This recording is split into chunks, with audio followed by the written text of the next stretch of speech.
action is set to get underway, and surely it is the most important and most anticipated bout in Olympic wrestling history. This man, Alexander Karelin, wants to set Olympic history. He wants to be the first four-time Olympic champion in this sport. He's already been the first three-time Olympic champion. If Rulon Gardner could beat this man, how much of an upset would it be, Jeff? If Gardner the American were to win this match, it would be akin to the 1980 U.S. hockey team's win over the Soviets. It would be that unexpected, Russ. If the hockey team's victory over the Soviets was called the miracle on the ice, then Gardner's victory would be called the miracle on the mat. Well, time is running down. There's only 2 seconds to go. That's it! Oh, my! Do you believe in miracles again?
Fighter Share Nation, welcome to the Fighter Share Report.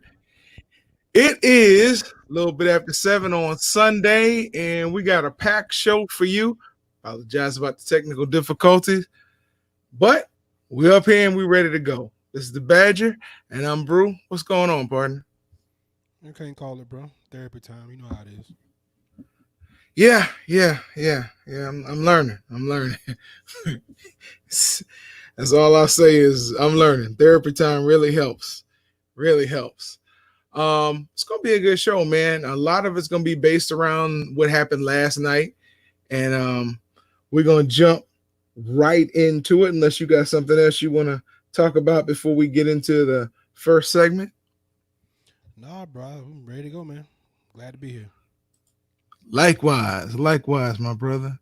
All right, y'all know what time it is on my grind. And this week, UFC Fight Night results. Look, they had 11 fights on that card last night. 11. And a lot of them were free. Right? I think ESPN started at 6 p.m. Yeah, it was pretty early. Yeah, and went right up till 9. So it was a pretty action-packed night. Had several knockouts. The very first fight. I was trying to pull up those results now. I mean, I know who won the fight, but can we talk about just the ones you saw? Because I think I only caught like 7 of the 11 fights because I was kind of busy trying to get things done and kind of lost track that it started so early. But before we get into the fights, let's talk about how the UFC is just kind of controlling this whole narrative of how we're going to intake combat sports for the immediate future. They're taking full advantage of these time slots, bro. I mean, this is great. This is great time management by the UFC. Like you said, they started at 6, which was early. A lot of people missed that. And then they went right up until 9, and they went into the pay-per-view broadcast. And that went on till what? After 11, maybe? 12. Oh, was that late? Right around 12? Yeah, so they right had around 6 12. hours, man. Listen, Dana White, they understand. They will not be the Skype with Zoom catching up. They're setting the standard of how this is supposed to go down, bro. I applaud them for that. Yeah, and they are beyond wrestling and wrestling pay-per-views. They're really the only thing. They're the only combat sport in town. I'm not going to get into that because I'm still wondering what boxing's doing, but I'm just talking about some of the fights that I saw. I'm not going through all 11. Okay, let's hear it. All right, the first one, and I'm looking for it. Y'all bear with me. I got my notes in several places. So let's just talk about the ones that caught my attention. Chris, you got the list? Okay, go ahead. I'm sorry. I do. The one I really want to talk about was Chris Gutierrez, TKO'd Morales. Last name Morales in round 2 from leg kicks. leg kicks. He was hitting him so frequently. Dude was grabbing onto the cage to keep from falling and was still falling. I have never, in all the years I've been watching the UFC, and they said this was the 10th time it's happened, where the last kick that he landed, dude was swept off his feet and just laid there with the hands behind his head, and the ref called it. He just called it because dude could barely stand. And when they stood for the hand raise, it was just like you could see his calves and his knees were so swollen. It was ridiculous, bro. It was ridiculous. Yeah, I missed that. I didn't get a chance to catch that one. You were getting ready to talk about one? Yeah, I mean, that might have been a great fight to see that. But, man, listen, Caitlin Chukagian against Antonia Shevchenko. Yes! I didn't know what to make of that fight because I didn't know Caitlin Chukagian was capable of that. I guess I also didn't realize the vast difference in skills. But it makes sense because Caitlin is ranked number 2, and Antonia, who's a sister to Valentina Shevchenko, was ranked number 12, I think. She didn't belong in the same octagon with that woman. I mean, Caitlin Chukagian beat her from pillar to post from the time the bell end to the last bell of round 3. It was a complete dismantling, and it's weird because I think that if Caitlin Chukagian fights Valentina Shevchenko, it's going to end the way they did the first time, another lopsided win for Valentina. So the gap in talent there is pretty massive. That's what I was going to say. There may only be 12 or 13 women in that whole weight class. So, yeah, you're going to make the top 12. We don't know how many are in the weight class, but that's the secret of the UFC. You used to have women who were like 3-2 fighting Ronda Rousey for the championship in her weight class. Yeah. So it's the way Dana figures it, and it's the way how many, depending on the number of women in that weight class. Just like heavyweight right now. And I know we'll get into that, but it's just like heavyweight. You know, you never know how many guys there really are in the heavyweight class because everybody's got a freaking ranking, and you could be like 4-0 and beat rank number 7.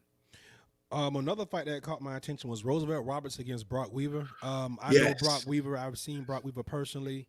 I don't know how much Brock has improved. Don't like he got that much better. I don't know. I didn't even know he was Native American. But that beatdown that Roosevelt Roberts put on him was also impressive. And I like that kid, Roosevelt Roberts. He can get better with some of his technique. But just looking at him on face value, bro, he might be a problem in that weight class, bro. He's long. He's the real deal, and he's athletic as heck, man. Yes. Listen, and we can get into this one now because we moved into the next subject, which was meanwhile. Not me. It is meanwhile. But we're going to come back to the UFC, trust me. But we're moving into A Nation is Burning. Now, our meanwhile is talking about just the fallout from the George Floyd and as well as the other murders around this country this week and last week by police officers of unarmed black males. So I'm gonna let my partner take this one, and I'll pick whatever meat's left on the bone. Well, you know, I guess for this particular segment, I'm just kind of surprised that at some of the people that are reacting to this, but what's being loudest to me is the people that are not reacting or not saying anything. We just saw J.J. Watt come out and say something. J.J. Watt seems to have a pretty good pulse on issues. He comes, you know, he'll speak out on things, but his response to this was pretty timely. Joe Burrow coming out and saying something, I thought that was pretty impressive for a kid that just got in the league. Haven't even taken his first NFL snap yet, and here he is using his platform as a number 1 draft pick to actually come out and talk about these things. What I was having a conversation with someone earlier today, and it kind of shifted my focus on how I wanted to address this particular topic. Trevor Lawrence, the quarterback for University of Clemson, came out and spoke out against what's going on. Wow. He's a child. How old is Trevor Lawrence? 20? Maybe. Okay. Yeah. Playing for University of Clemson. You know who didn't issue a statement? Dabo Swinney. Right. The same Dabo Swinney that said that none of his guys would take a knee. This is what I want young kids to think about. Do these people really care about your best interest, or are they serving their own interests? I guess it's one and the same question. Because Dabo Swinney, like most other coaches around this nation, will sit in the bedroom or sit. Not the bedroom, please. That was a mix-up. That was a slip. Will sit in the living room with these families of people that look just like the people that are being protested and they're marching about and burning up stuff about, and tell you how they're going to take care of your kid and make sure you get a top-notch education and all this and that. But when it comes to using their voice for something meaningful like this, they're silent. Mm-hmm. I haven't heard one NCAA football coach come out and talk about this. I could be wrong because I'm not following all of them on social media, but that's a problem. That is a problem. Yeah, but it's typical. I'm gonna start looking because I haven't heard it either, but I'm sure I'm gonna start checking just some of the posts of some of the NCAA coaches that I usually follow. But you're right. Your teams are loaded with the people who are going through this right now, but you can't side with them publicly because you may be worried about your paycheck. You may be worried about your career. You're worried about your comfort level. And a lot of these kids are worried about staying alive when they go home. Or when they leave campus. Could you imagine some of these kids, and this happens all the time, especially when kids go home for winter break and for summer break. But could you imagine some of your top tier recruits or just any players on your team at all going home for summer break, or in this case, having to come home because of the COVID epidemic or pandemic, and something like this happens to one of your kids, one of your players? Then what is your response? Then is it a typical reactionary statement, or because it hit home and you actually know this kid and you may actually have a love for this kid, right? And then you come out and say something, but your voice could have been meaningful, could have done something before said incident.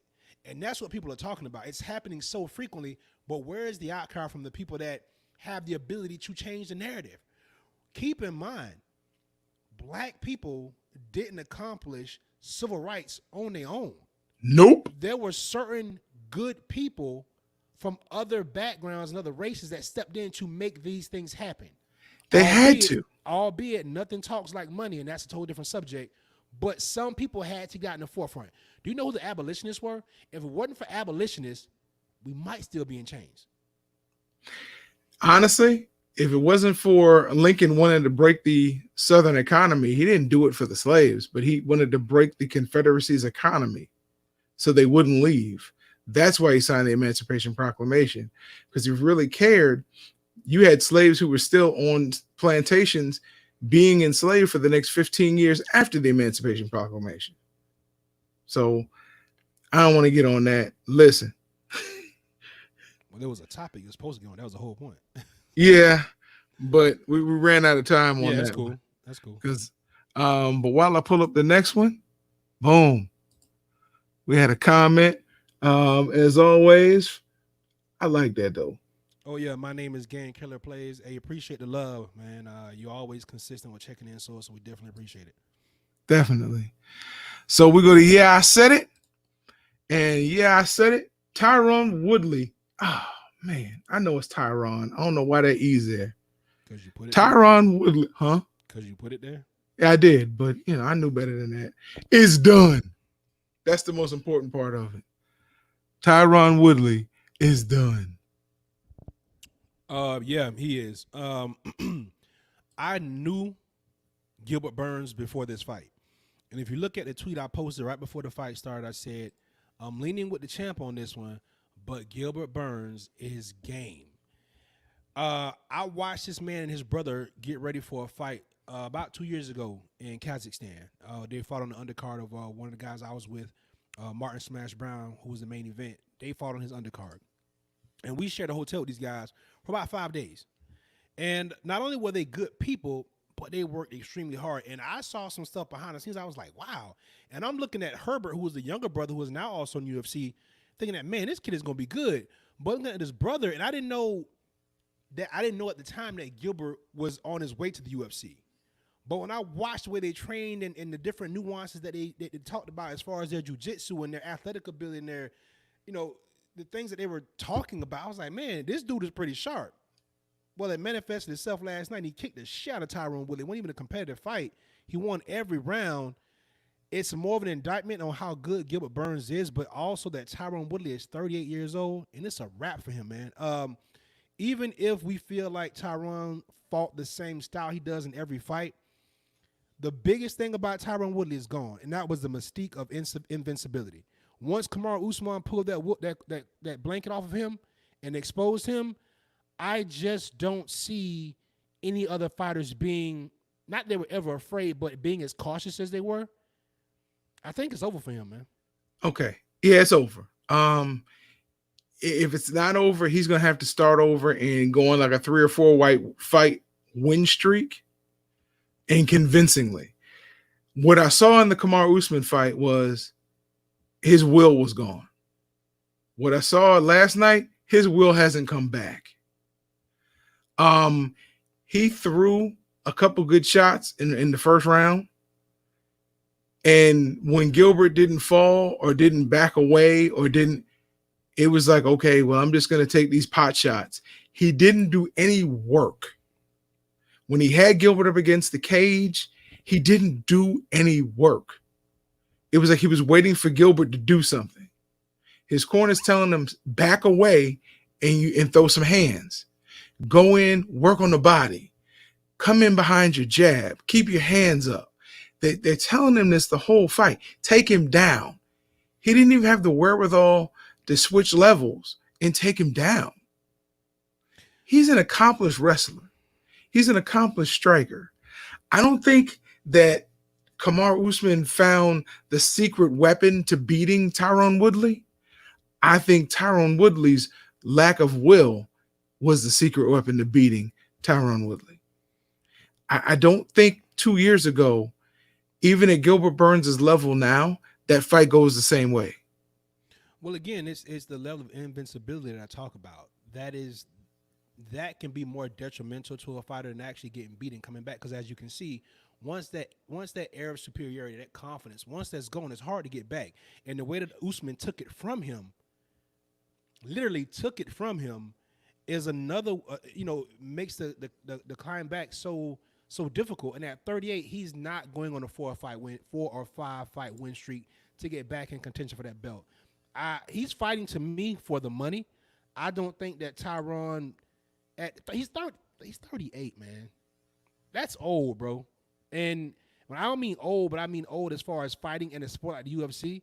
That's old, and especially for a fight like Tyron, that depends on his athleticism and his quickness. And the crazy part about it is you still saw flashes of it last night. He still kind of shows you like, wow, this dude can still move.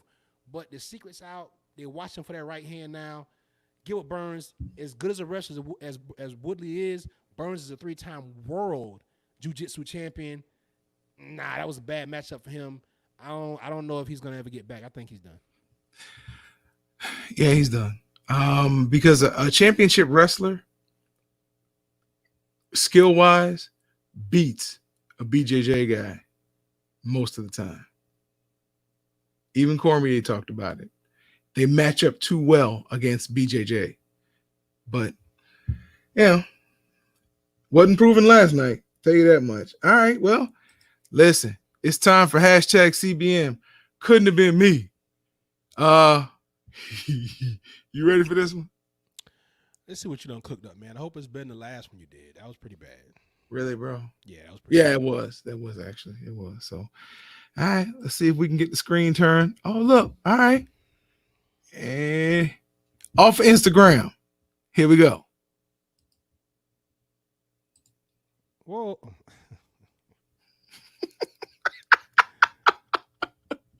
What? Exactly. So the ground moved, obviously. So great down. The ground is what caused that TKO. Or the knockdown, anyway. Listen, he didn't even have to fight. What was he happening? He didn't have to fight. Oh, they were fighting. And he was trying to sneak him. Yeah, he was trying to steal him. But everything about that was he under the influence? All that looked bad. The leverage, the position, the punch. Even the dude's reaction that was sitting down on I guess that's the curb, was pretty low. He got out of the way quick enough that the guy that's in the red, who obviously is completely, I don't know. That was bad. You couldn't have picked the worst one. That was pretty terrible. Really? Yeah, That was funny. That was funny. Yeah, but we still got like 2 minutes. And what we talking about? Actually, we got about a minute. Oh, okay. So, it was hilarious. You try. I mean, the dude didn't even have to look back at you. So one of two things must have happened leading up to this. One, you were talking junk about what you were going to do, and he must not have fed into it. So you're going to come up and you had somebody videotaping it on their phone, capturing it to show what you were going to do to him. Or two, you all had an argument or something earlier, and he said this time, oh, I see him sitting there. I'm going to get him this time. I'm going to give him. He ain't got his boys around. He ain't got his mama around. His auntie ain't there. His uncle ain't there. I'm going to get him. And you missed. And as Mystical said, the ground was slipping because you went and didn't just go down on your face. You spun all the way around and went down on your butt. I can just say without knowing too much about either one of these guys, neither one of them probably has many friends. Well, one has one less now than he had before the altercation. Maybe that was the person holding the phone. Yes, that was hilarious to me. Well, maybe you'll send me one next time, so then we don't have to go through and talk about what I failed to do.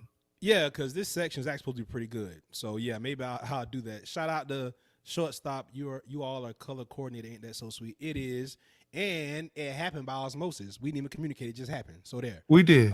Denise Day, 38 is old. Wait, okay. Yeah. Hey, no, not in age. But yes, for a combat athlete, especially one that depends on their reflexes like a Tyron Woodley, it is a little dated. And actually, 38 is not always old for a UFC combat athlete, but when your will is gone, you could be 28. You're still gonna look the same. Shout out to Denise Day though, and Shortstop. All right, look, it's time for what? It's time for the wrap up. So my partner, hopefully he enjoyed the show. I did. The show is, man, this is therapeutic, bro. For all the mishaps and the mistakes and whatever happens, man, this show is still dope and we only getting better. So yeah, I enjoyed it. I just talk trash to you because ain't nobody else on it for me to talk trash to. So you get it. I ain't worried about it. I'm the trash man. What is happening right now? Did he just get up and walk away? I'm still claiming victory on this show. I'm claiming victory on this show. We got the fans aside on that one, but listen, I like the hardware. I like the hardware. Like a cross between CB4 and probably Big Daddy Kane. I don't know. That's interesting, bro. Your MTV Raps, you like about 25 years late. No, you more than that. You about 30 years late, bro. But I got the turnover chain. I got the turnover chain. Yeah, turnover. I don't know about that, bro. Don't be hating. I'll get you one. I don't know. Patrick W. Tyler, what's going on, homie? What is that? That's what I just said, man. I could have been on a Chris Rock movie, CB4. He could have been the other guy. The first time you chime in, Patrick, are you talking about what is that? That's called a swag tag. That's what it's called.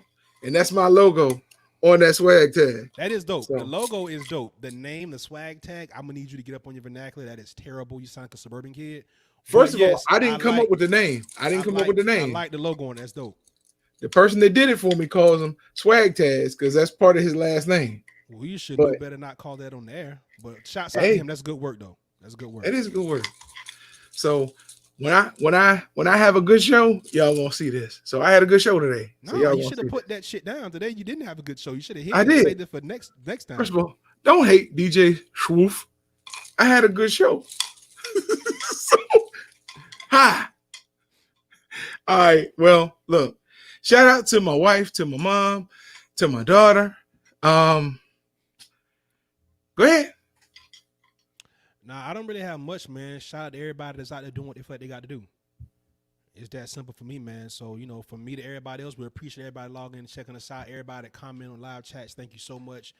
Let everybody know to like, subscribe, share, all that good stuff. The Fighter Share Report every Sunday and Wednesday at 7 p.m.